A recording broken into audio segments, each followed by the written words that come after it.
पहलगाम आतंकी हमले के बाद आतंकवाद पर भारतीय नजरिया समझाने के लिए भारत के 7 सर्वदलीय शिष्टमंडल दुनिया के अलग अलग हिस्सों में हैं। इन्हीं में से एक शिष्टमंडल कांग्रेस सांसद शशि थरूर की अगुवाई में अमेरिका में था।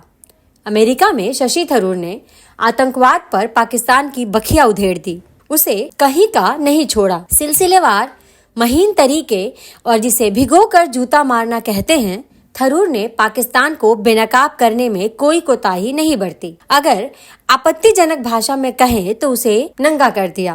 थरूर ने बताया कि मौजूदा सरकार यानी मोदी सरकार ने पाकिस्तान के साथ रिश्ते बेहतर बनाने के लिए एक नहीं कई प्रयास किए। 2015 में प्रधानमंत्री मोदी नवाज शरीफ को उनके जन्मदिन की बधाई देने लाहौर गए।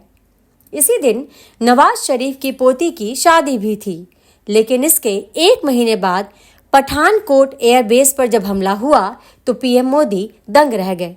उन्होंने नवाज शरीफ को फोन किया और कहा कि जांच में आप क्यों नहीं शामिल होते। पाकिस्तान से लोग आए और वापस गए और पाकिस्तान पहुंचकर खुद को क्लीन चिट दे दिया।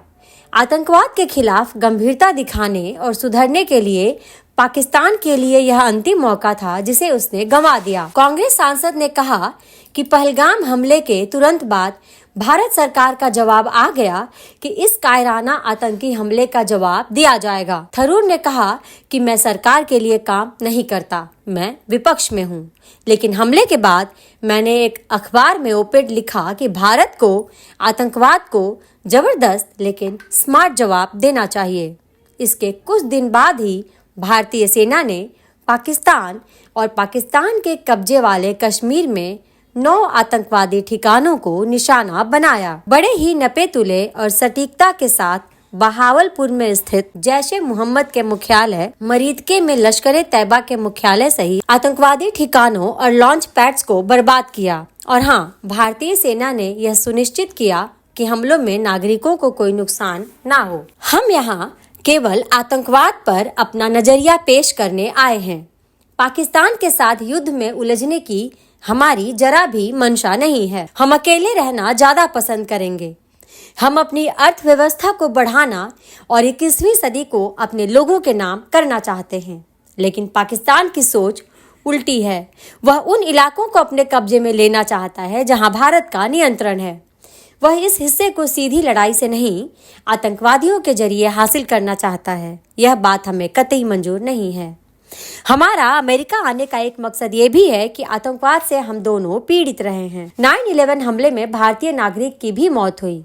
आतंकवाद वैश्विक समस्या और मानवता के चेहरे पर दाग है।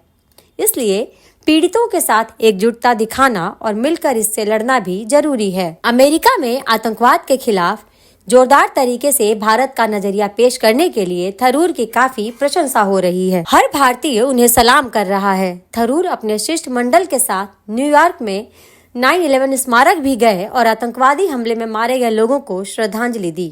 अमेरिका से निकलने से पहले थरूर ने अमेरिकी राष्ट्रपति डोनाल्ड ट्रंप को भी सुना दिया।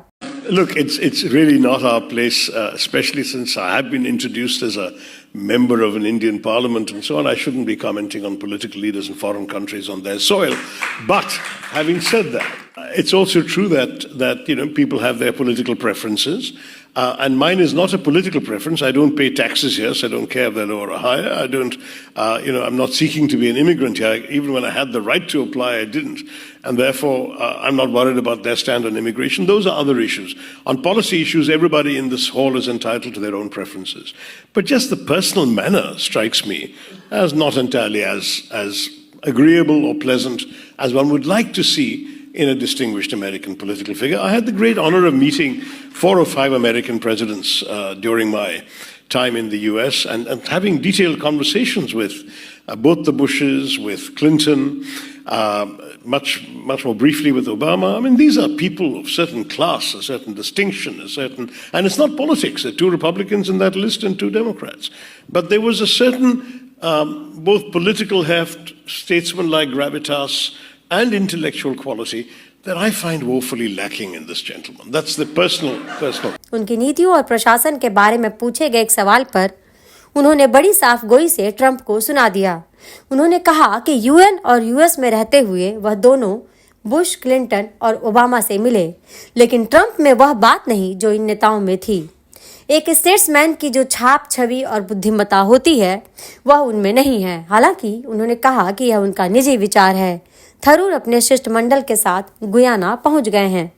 हमारे इस वीडियो को लाइक, शेयर और चैनल को सब्सक्राइब जरूर करें। धन्यवाद।